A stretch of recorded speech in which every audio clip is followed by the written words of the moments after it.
Muy buenos días, ¿cómo están? Qué lindo es poder estar juntos, poder estar reunidos en la presencia del Señor y poder escuchar su palabra. Escuchar la voz de Dios es uno de los misterios más espectaculares a los que podemos estar sometidos como seres humanos, porque cada vez que escuchamos la voz de Dios, Él va a traer un refresco, Él va a traer una realidad, Él nos va a contextualizar, Él nos va a decir qué está pensando y qué está sintiendo su corazón. Cada vez que escuchamos la voz de Dios, Él nos va a hablar y nos va a decir qué está pensando de nosotros y de lo que estamos haciendo. Así que es un gusto poder ministrar la palabra hoy y vamos a hablar un poco sobre el arrepentimiento, que es el gran tema de estos días en realidad. Estamos caminando días que son especiales, días que son espectaculares. Estamos en una temporada del año que es especial. Estamos en estos 40 días de reflexión, 40 días de introspección, 40 días de revisar qué está pasando con mi corazón, 40 días de revisar mi relación con Dios, mi relación con la casa. Son 40 días para arreglar mis cuentas personales, mis cuentas familiares, nuestras cuentas colectivas. Son 40 días que Dios nos está regalando año a año para que podamos preguntarle directamente: Señor, ¿qué piensas tú de mí? Todos los días son buenos días para arrepentirse, pero estos 40 días son especiales en el calendario y en la agenda mundial de Dios. Así que estamos en estos 40 días y estamos retornando a los brazos del Padre. Vamos de retorno, vamos en este camino que es un camino ascendente y estamos preguntándole: Señor, ¿qué piensas tú de nosotros? ¿Qué es lo que tú piensas? ¿Qué es lo que tú sientes? ¿Cómo podríamos contextualizar mejor tu voz? Y en estos 40 días de reflexión que hemos tenido con el Señor, y aún nos quedan unos pocos, es interesante que podamos aprender cómo es realmente el arrepentimiento. Porque muchas personas, mucha gente podría tener una idea que está incompleta del arrepentimiento. Una idea que es muy emocional. Si yo tengo una idea de que el arrepentimiento es venir todos los domingos a pedir perdón por lo mismo, querido, no te has arrepentido, no nos hemos arrepentido. Si tengo problemas una y otra vez con el mismo pecado, aún no logro arrepentirme como el Señor quiere que me arrepienta. Aún estoy luchando con mis fuerzas, aún lo estoy haciendo a mi manera, aún no estoy dejando que la situación, el problema, esté en las manos del Señor. Entonces, rápidamente me gustaría mostrar cómo es el proceso genuino del arrepentimiento. El arrepentimiento no es un suceso, sino que es un proceso. Y es un proceso que tiene etapas. Lo primero es reconocer nuestras culpas, reconocer: he ofendido al Señor, reconocer: en esto he pecado, en esto he fallado. Cada vez que yo reconozco en qué he pecado, cada vez que reconozco mis faltas, estoy comenzando el proceso del arrepentimiento. No basta con que yo diga: Señor, me di cuenta de que he pecado en esto, estoy listo. Ahí recién está iniciado el proceso, querido. Entonces, cuando profundizamos en las Escrituras, nos damos cuenta de que el arrepentimiento que el Señor está esperando de nosotros es más profundo. Primero, reconocemos nuestra culpa, nuestra ofensa al Señor, nuestra ofensa a los demás.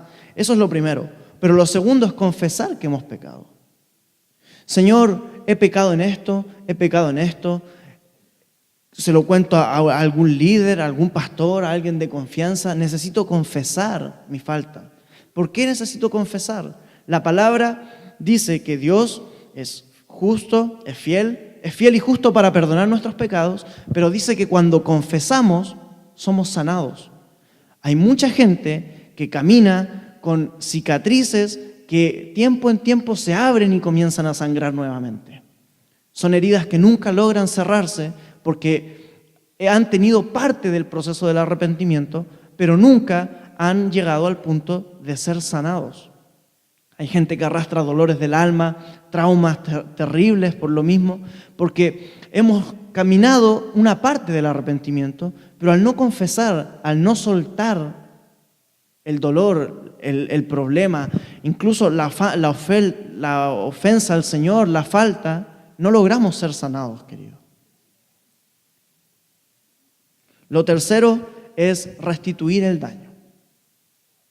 Si yo robé, lo mínimo que puedo hacer es devolver. Lo correcto sería que devolviera y devolviera con un excedente por el tiempo en que a la persona que le robé no pudo utilizar lo que le robé. El ejemplo clásico para esto es Zaqueo.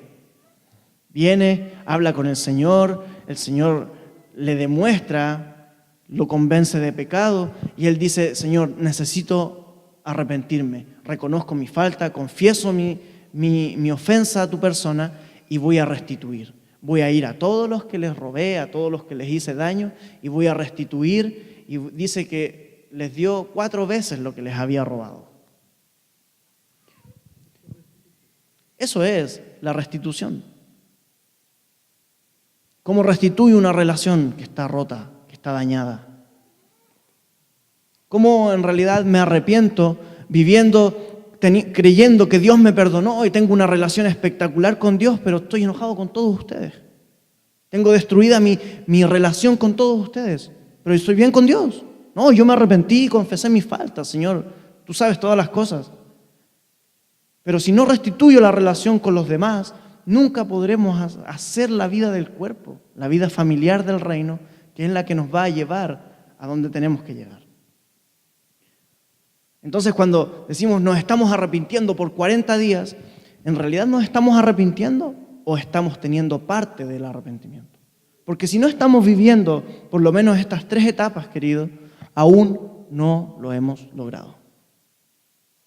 Si solo vivimos el confesar que hemos pecado y no hemos restituido aún el daño, no estamos logrando el ciclo, no estamos cerrando completamente el círculo para estar a cuentas con Dios.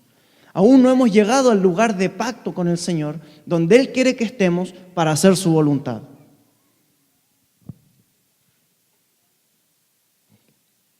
Quisiera mencionar rápidamente 2 tipos de arrepentimiento que se encuentran en la palabra. En 2 de Corintios, capítulo 7, versículo 10, dice que porque la tristeza que es según de Dios produce un arrepentimiento que es para salvación. De ese no hay que tener pesar en el corazón. Pero la tristeza del mundo produce muerte. Cuando Dios te convence de pecado, nos da pena. A todos nos da pena. Pero como aprendíamos hace unas semanas, nos da esta tristeza por la nostalgia del lugar del que salimos. Me salí del centro de la voluntad de Dios, me arranqué con mi idea personal y estoy ahora aquí comiendo algarrobas, comida para cerdos. Tengo una tristeza en el corazón porque dejé la casa de mi padre y necesito volver allá. Entonces, ese arrepentimiento que es puesto un pesar en el corazón, pero de parte de Dios, de ese no hay que preocuparse. A ese hay que darle continuidad y el proceso completo, pero ese dolor está bien.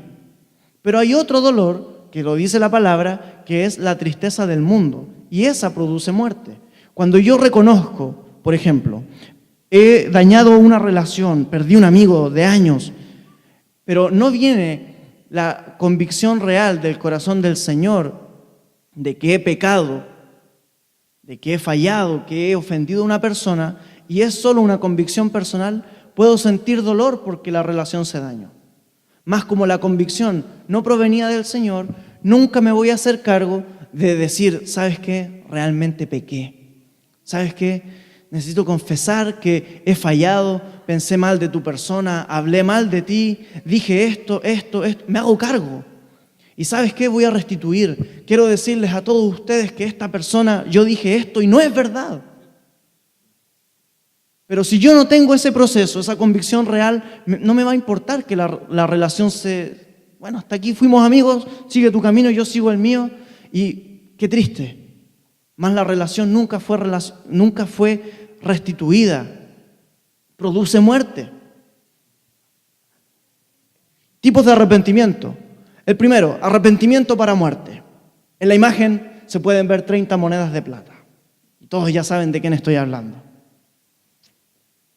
Mateo 27 dice, entonces Judas, el que le había entregado, viendo que era condenado, hablando de Jesús, devolvió arrepentido las 30 piezas de plata a los principales sacerdotes y a los ancianos. diciendo: yo he pecado entregando sangre inocente. Mas ellos le dijeron: ¿qué nos importa a nosotros? Allá tú. Y arrojando las piezas de plata en el templo, salió y fue y se ahorcó. ¿Cuál es el problema de Judas? Que se arrepiente solo para él. Judas nunca dice: Señor, necesito arrepentirme porque pequé. Judas hizo un tipo de arrepentimiento que fue interno, fue en su corazón. Dice que devolvió las monedas arrepentido, y lo dice la palabra. O sea, le pesó en el corazón. Pero como no estaba la convicción de parte del corazón del Señor, sino que era una idea propia, reconociendo que a lo mejor había fallado y era un arrepentimiento que no provenía del corazón del Señor, el círculo termina en su muerte. Porque la verdad es que Judas no trató de restituir el daño. Fue y confesó su falta, pero no la confesó correctamente. La verdad es que él no se arrepintió de todo corazón. Entonces, al darse cuenta de que el tipo de arrepentimiento por el que estaba caminando no producía el efecto que tiene cuando yo me reconcilio con Dios, la finalidad es la muerte.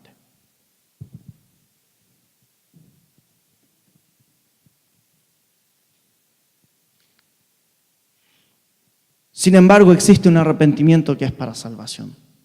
El arrepentimiento que proviene del corazón de Dios. El arrepentimiento que no está buscando condenar, que no está buscando culpables, no está buscando el dedo de Dios decirte: mira lo que fallaste, miserable. El arrepentimiento que proviene de Dios es para salvación, es para vida eterna.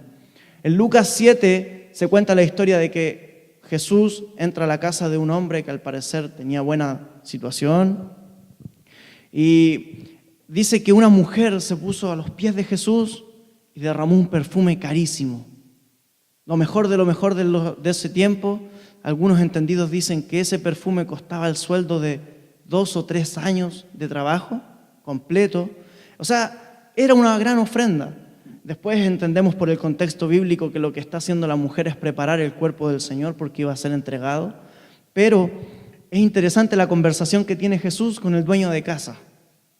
La mujer está a los pies del maestro y está llorando, enjuagando sus cabellos con el perfume en los pies del Señor. Y dice que el dueño de casa le dice: Señor, ¿no te pone incómoda la situación sabiendo que es pecadora? ¿Que no tiene buena reputación? Y el Señor le dice: mira, puede ser, pero yo entré a tu casa y tú no me diste agua para mis pies. No es lo mismo, ya nadie pide agua para los pies en nuestros tiempos porque tenemos zapatillas, tenemos veredas, tenemos autos, micros, pero en ese tiempo la gente caminaba mucho. Entonces era común que a la gente se le ofreciera agua para los pies donde pudieran descansar. Jesús le dice: mira, yo entré acá a tu casa y tú no me ofreciste agua para mis pies, y ella no ha dejado de enjuagar su cabello en mis pies con sus lágrimas. Le dice: tú no has tenido ninguna acción de arrepentimiento, mas ella, que tiene muchos pecados, no ha dejado de llorar en mis pies. Y dice que Jesús le dice: muchos pecados le son perdonados al que mucho ama. Al que poco se le perdona es porque poco ama. Si alguien ama mucho a Dios, usted puede decir: a él le perdonaron mucho. Yo soy de esos. Y a ella le dijo: tus pecados te son perdonados. Y los que estaban ahí, sentados en la mesa, comenzaron a decir entre sí: ¿quién es este que también perdona pecados? Y él la miró y le dijo: tu fe te ha salvado, vete en paz. No sabemos qué pasa después con esa mujer, pero si el Maestro, Jesús, le está diciendo: tus pecados te son perdonados y tu fe te ha salvado, esa mujer que se arrepintió correctamente, de forma genuina, no quiere volver a pecar. No puede volver a pecar porque quien se encontró con el Señor de esta forma genuina, real, sabiendo que ha pecado tanto, pero el Señor le está perdonando tanto más, no puede volver a pecar. No quiere que su vida vuelva a ese lugar oscuro de tinieblas donde no hay pacto, donde no hay relación con el Señor. Entonces tenemos que arrepentirnos, pero arrepentirnos bien. Tenemos que arrepentirnos, pero de esta forma correcta, cerrando el círculo, sanando las relaciones. Querido, si tienes un problema con alguien de la congregación, ¿cómo no va a ser posible que lo hablemos, que oremos juntos? Le aseguro que si usted tiene un conflicto con alguien y se ponen a orar, el Espíritu del Señor le va a dar solución al tema. Porque a veces es más importante la relación, restaurar la unidad por amor a los demás, por amor al cuerpo, que tener la razón. ¿Qué importa si el vestido no era azul y era celeste?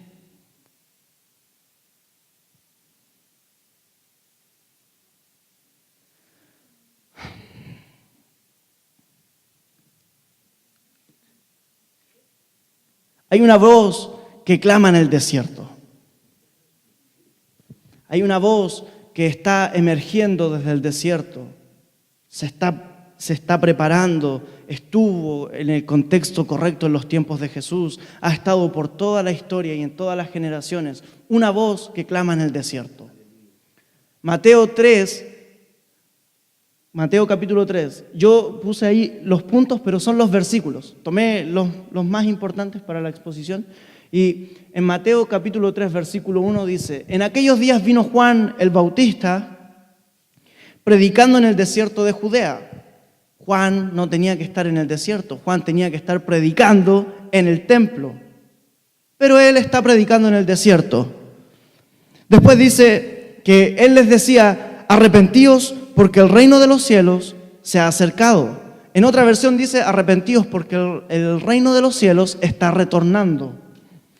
En el versículo 6 dice que eran bautizados por él en el río Jordán y confesaban sus pecados. Dicen los estudiosos que bautizarse en esos días era un tanto más complicado que hoy, porque hoy nos ponen una túnica bonita blanca y el agua está a veces tibia, a veces no tanto, pero en Punta Arenas es difícil, pero ahí románticamente nos lanzamos un clavado hacia atrás. Pero en el río Jordán era distinto. Si alguien quería bautizarse, pasar por las manos de Juan el inmersor, tenía que venir y pararse algo así como delante como si estuviera en el Paseo Ahumada y decir: bueno, quiero decir que yo he pecado en esto, me cae mal esta persona, hice esto. Y una vez que había terminado de confesar todos sus pecados, podía bautizarse. Así, públicamente, hermano. Y lo que está haciendo Juan en el desierto es tan importante que a Jesús no le importó caminar 90 kilómetros para llegar a encontrarse con él.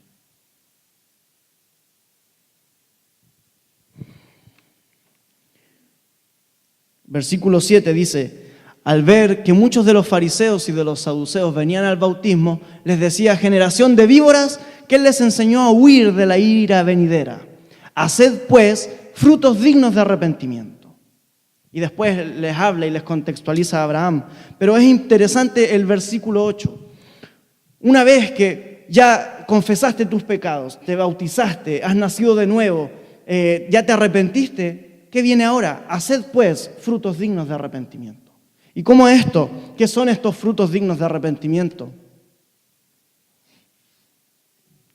Jesús le dijo a otra mujer, a la mujer que fue sorprendida en adulterio, y vinieron todos los hombres con piedras en mano para venir a matarla, y Jesús le dijo, bueno, empezó a escribir un versículo en la tierra, pero eso es para otra conversación. Empezó a escribir en la tierra mientras todos les decían: ¿qué hacemos? La ley de Moisés dice que esta mujer tiene que morir. Pero Jesús sabía que estaban haciendo eso para tentarlo. Por lo tanto, él dice, bueno, empiecen a tirar las piedras, el que esté libre de pecado, que parta. Mientras seguía escribiendo en el suelo tranquilamente, y dice que de a poco se empezaron a retirar. Los primeros en retirarse fueron los ancianos. Entendieron lo que Jesús les estaba diciendo. Y uno por uno fueron a retirarse, se fueron alejando, fueron dejando las piedras ahí y se fueron todos. De repente Jesús levanta la cabeza, varón profeta, y le dice a la mujer, ¿y dónde están los que te condenaban? Ella dice, no están, se fueron, no queda ninguno. Y Jesús le dice, tampoco te condeno, vete y no peques más. Hacer frutos dignos de arrepentimiento es: el que robaba, no robe más. No por mentalización, no voy a robar, no voy a robar. No tiene que ver con eso, tiene que ver con: me encontré con el Señor, me arrepentí y su naturaleza que vive en mí no me deja robar. Hacer frutos dignos de arrepentimiento es decir: me molesta la impuntualidad, pero voy a conversar con la persona antes de llegar y enojarme porque llegó tarde. Hacer frutos dignos de arrepentimiento es no volver a la condición donde estaba, que me hacía causar ofensa al Señor, destruir relaciones, que me hacía ofender el pacto que tengo con el Señor. Hacer frutos dignos de arrepentimiento es cambiar mi vida. Porque si vamos de culto en culto arrepintiéndonos, creyendo que nos estamos arrepintiendo, mas no cambiamos nunca, no estamos haciendo frutos dignos de arrepentimiento. Es necesario que una persona que ha conocido al Señor se arrepienta y su vida cambie, porque si no, el poder del Señor no está operando ahí. La verdad es que alguien que no se logra arrepentir o no puede salir de una condición, le falta conocer más al Señor. Como decía el apóstol, hay muchas áreas de nuestra vida en las que el Señor sí es el Señor y otras no tantas. Señor, te entrego el 80% de mi vida, úsame, haz prodigios, maravillas, señales, pero con el otro 20% no me lo toques. Queridos, eso no existe.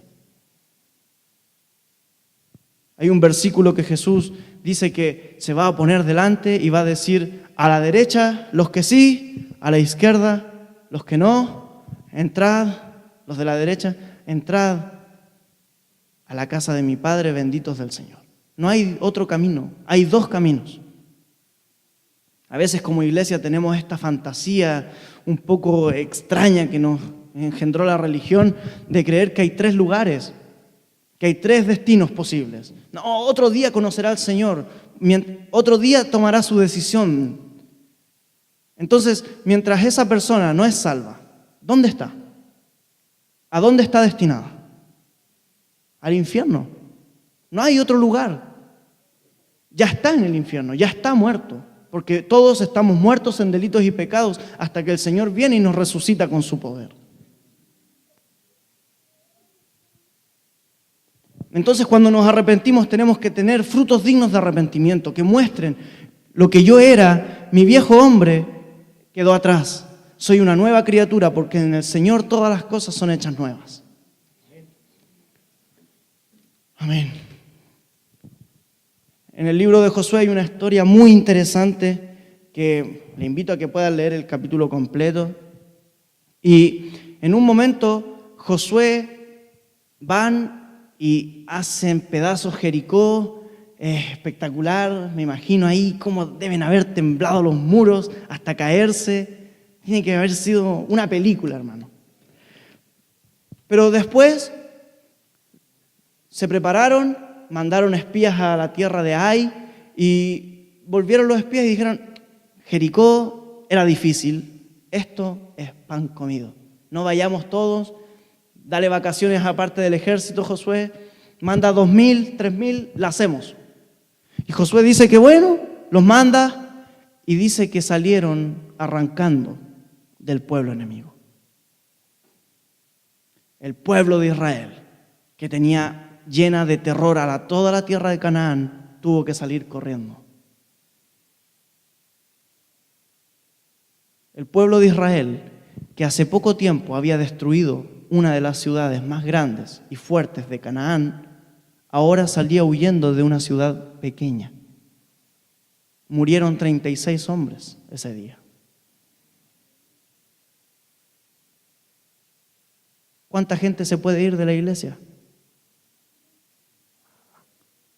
Tenemos un mal concepto a veces de que creer que perder personas en la batalla es cosa normal. Tenemos un mal concepto de que a veces creemos que cada vez que salimos a la guerra es permitido perder personas. Eso no es verdad. Si yo veo en las mayores guerras del pueblo del Señor cada vez que el Señor enviaba a su pueblo a la batalla, salían y volvían todos.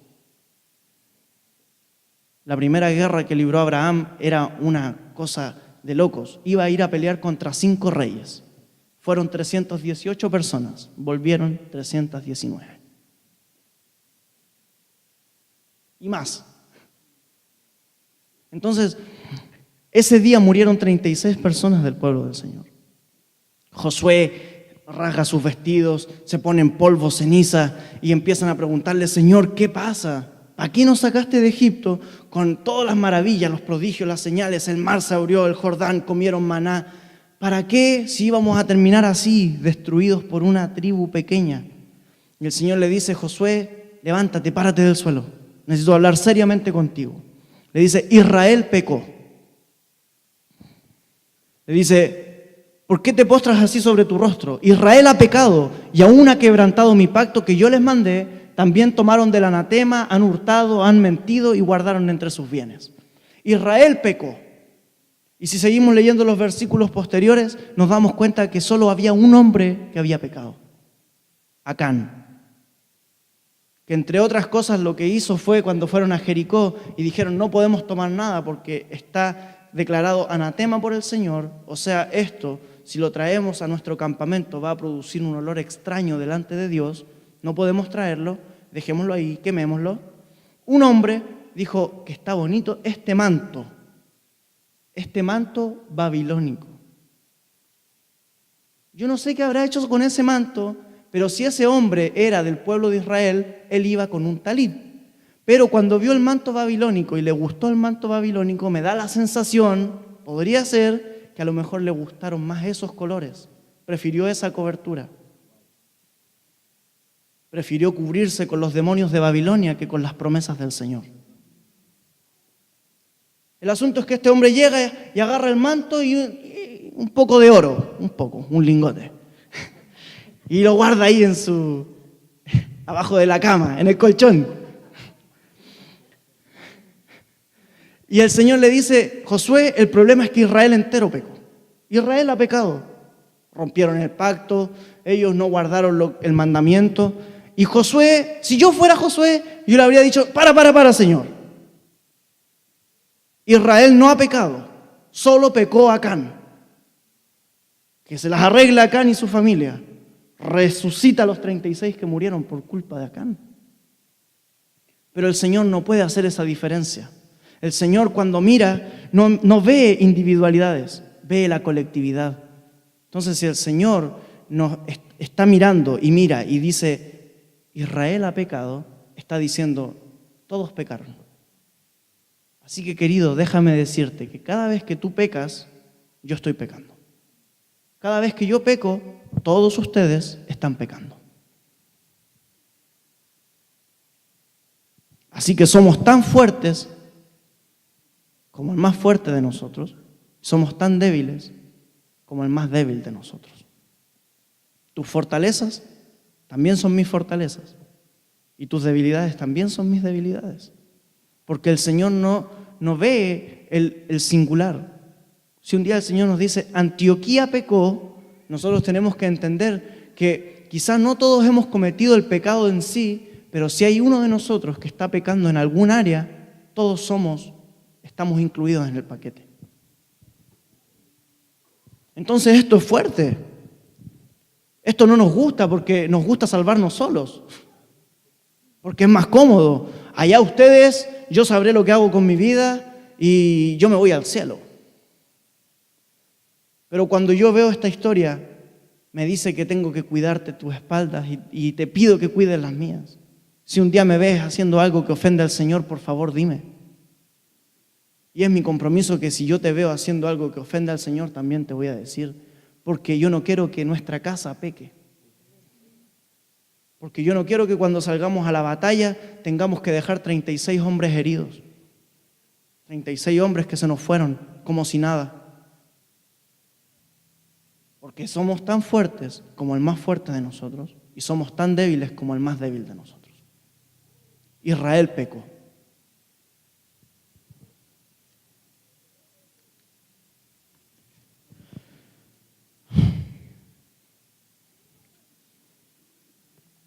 La figura de Juan el Bautista. ¿Cuántos me acompañan? La figura de Juan el Bautista emerge predicando en el desierto, y el mensaje con el que Juan el Bautista comienza a predicar, la figura con la que él comienza a predicar es: arrepiéntanse porque el reino de los cielos se ha acercado. Arrepentidos y convertidos, dejen sus viejas prácticas, bautícense, confiesen sus pecados y hagan frutos dignos de arrepentimiento. Antes de eso hubo otro hombre en la palabra, Elías, un profeta terrible. Y su discurso, su mensaje era: Israel, déjate de cojear. Con un pie sirves al Señor, con otro pie sirves a Baal, con otro pie sirves al Señor, con otro pie sirves a Baal. Estás cojeando, déjate, arrepiéntete, vuélvete al Señor, vuelve al pacto del Señor. Y Juan el Bautista, que es la misma figura profética de Elías, viene a decir: arrepiéntanse, vuélvanse al pacto, endereza la senda del Señor, vuelve al lugar del origen, vuelve al lugar del pacto, vuelve a tener la comunión con el Señor. Elías en un momento está predicando, entiende por los tiempos proféticos que tenía que partir y empieza un camino con su discípulo. Empieza a caminar, le dice: quédate aquí. Él le dice: no, te acompaño. Le dice: bueno, hasta aquí llegamos juntos, quédate aquí, por favor. No, yo te acompaño hasta el final, le dijo Eliseo. En un momento llegan al río Jordán y Elías toma su manto. Elías está en la tierra prometida, pero Elías entiende que tiene que volver al desierto para cumplir la voluntad del Señor. Elías está en la tierra prometida, hizo milagros, profetizó, le dijo al pueblo que se arrepintiera, y ahora está parado en la ribera del río Jordán, pone su manto, el río se abre y pasa en seco, y vuelve al desierto. Puedo ver a Elías mirando toda la tierra de Israel desde el desierto donde vagaron 40 años, donde el pueblo del Señor pecó, falló, y ahí en ese momento es cuando asciende, cuando el Señor lo viene a buscar.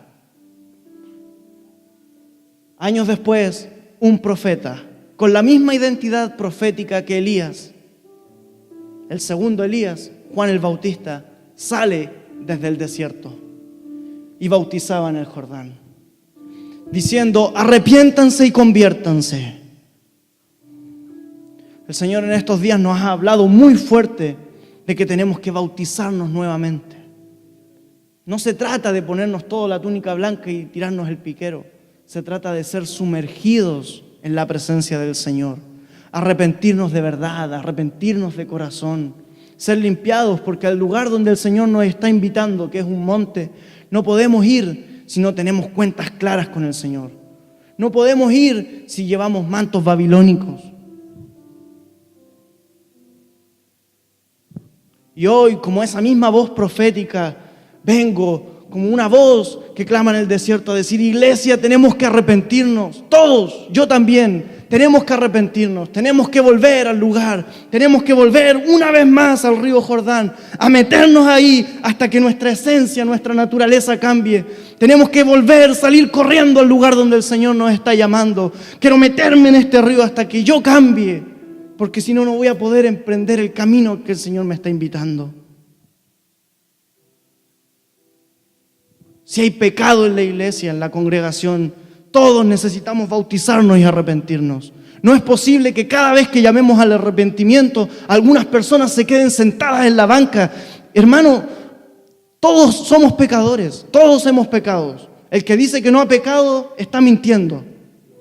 Entonces, querido, si el Señor en estos días, en estos 40 días especiales, nos está llamando al arrepentimiento y está abriendo aquí las aguas para que nos bauticemos, yo quiero ser el primero en tirarme al río.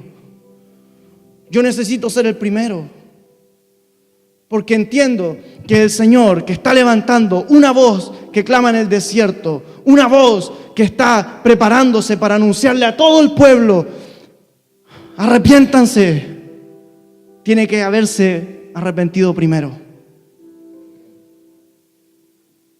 Los días que estamos viviendo son súper exigentes, súper controversiales y se va a poner más interesante. No nos vamos a callar, no le vamos a sacar hojas a nuestra Biblia, no nos vamos a comprar esta Biblia que viene con traducciones que acomodan a algunos grupos minoritarios. Vamos a seguir predicando tal cual y como lo hemos hecho hasta hoy. No vamos a tener miedo de los bozales que quieran ponerle, porque la voz de Dios que clama desde el desierto está libre para las naciones. Pero si queremos ver la manifestación del Señor tal cual como Él nos está invitando, el avivamiento que nos ha invitado, tenemos que arrepentirnos, hermano. No podemos ir en esta condición, porque somos uno, porque somos uno, porque somos uno. Entonces, si tú pecas, yo estoy pecando. Necesito meterme a las aguas.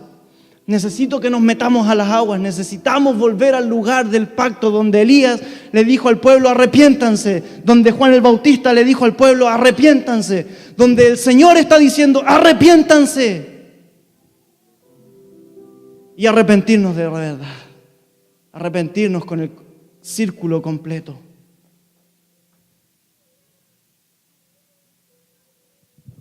Estoy convencido que cuando el Señor llama al arrepentimiento, parte por pocos. Grandes cambios parten por pocas personas que después van a influir sobre otras. Y creo que si hoy estamos acá los que estamos, es porque el Señor tenía preparado este tiempo para traernos al arrepentimiento.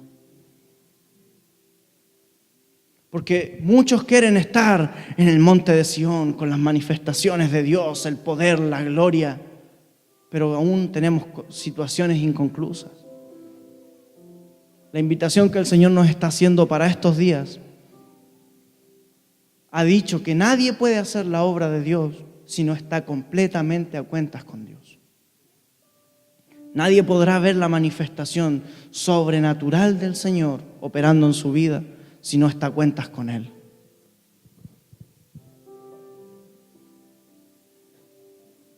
Así que vamos a arrepentirnos, queridos.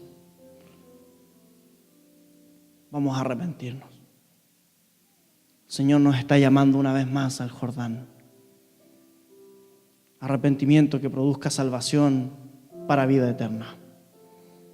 Amén. Póngase de pie.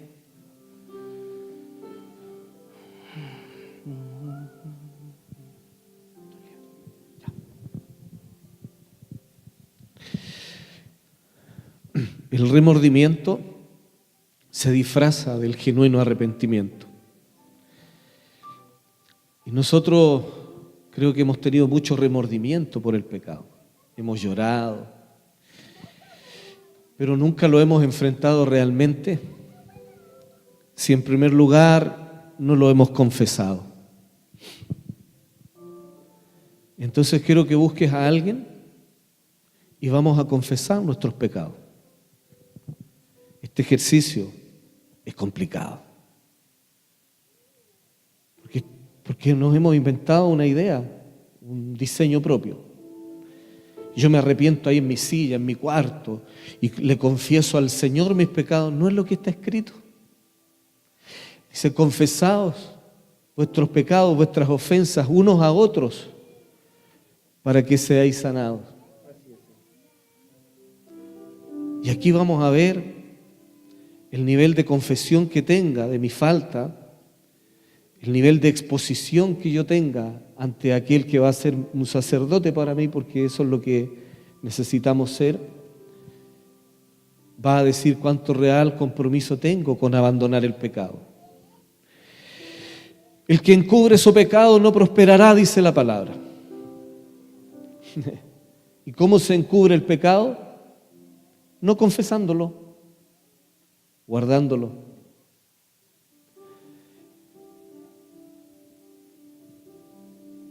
Esta es una práctica del verdadero avivamiento. Una práctica que me he dedicado a estudiar por años. ¿Cuáles son los factores y los patrones que siempre se repitieron en los avivamientos? Desde Pentecostés en adelante hasta la historia que llevamos hoy, y nunca encontraremos un lugar donde no haya pasado el ejercicio de pasar vergüenzas con con el Señor y con mi hermano, y de la aleccionadora experiencia de confesar pecados a un mortal igual que yo, porque eso te hace experimentar algo diferente a solo decirle al Señor. Créeme que Dios quiere usar la imagen de Él en ti para que tú recepciones también la confesión, porque es más aleccionador para nosotros confesarle a un hombre, a una persona común y corriente. Nos da más vergüenza eso, por el ego tal vez, que confesarle a Dios, que sabemos que es bueno, que tiene paciencia. Así que en alguna medida, pelear contra el pecado, en realidad el asiento más duro del pecado no son los demonios. El asiento más duro del pecado es el ego. Allí es donde se alimenta el ego, el yo. Yo no quiero ser avergonzado, y entonces hasta el nivel que hoy día usted se anime, va a tener una radiografía personal. El Espíritu del Señor convence de pecado, y eso hace llorar, ¿verdad? Pero dice el Señor que esa tristeza, según nos exponía Bernabé, esa es una buena tristeza. Que el Espíritu del Señor venga y te conmueva porque hay algo que a Él no le gusta y te está diciendo: esto me molestaba en la relación que tenemos nosotros. Esas lágrimas son para vida. Aleluya. Hoy va a cambiar la vida. Vamos a retornar a los brazos de papá hoy.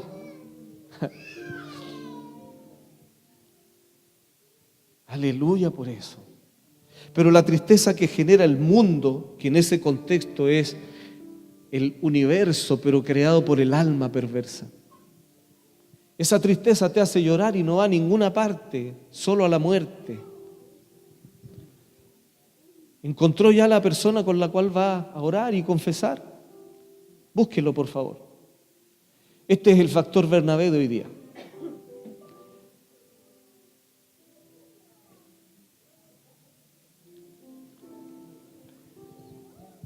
Y hermanos amados, no nos vamos a andar cantinfleando aquí.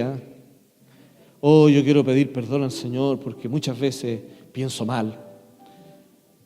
Oh, porque quiero pedir perdón al Señor y confesar. Vamos a hacer las cosas en serio. Vamos a cambiar. Aleluya.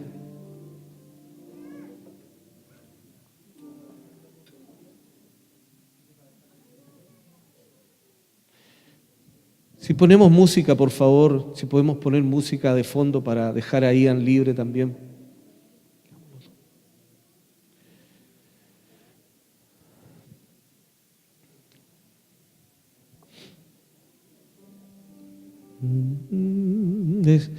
Aquí sí que necesitamos que el Espíritu del Señor esté con nosotros.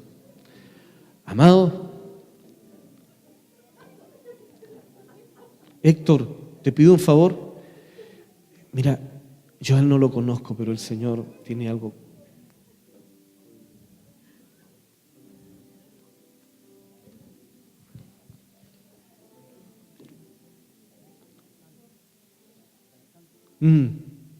Sí, con él.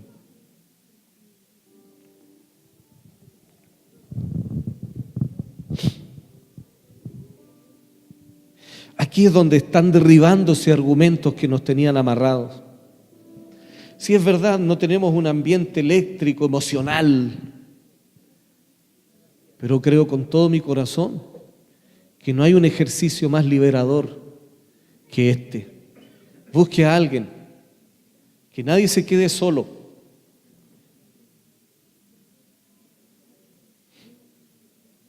Ignacio, te veo solo. Busca a alguien, por favor. Israel. Ya, ok. Por favor, que alguien esté con Israel y la gente de multimedia. Dejen de ser de multimedia, dejen de ser por ahora. Ok. Nadie puede quedar solo. Ya. Este es el factor Bernabé de hoy. Conversemos, conversemos y seamos sanados en el nombre del Señor.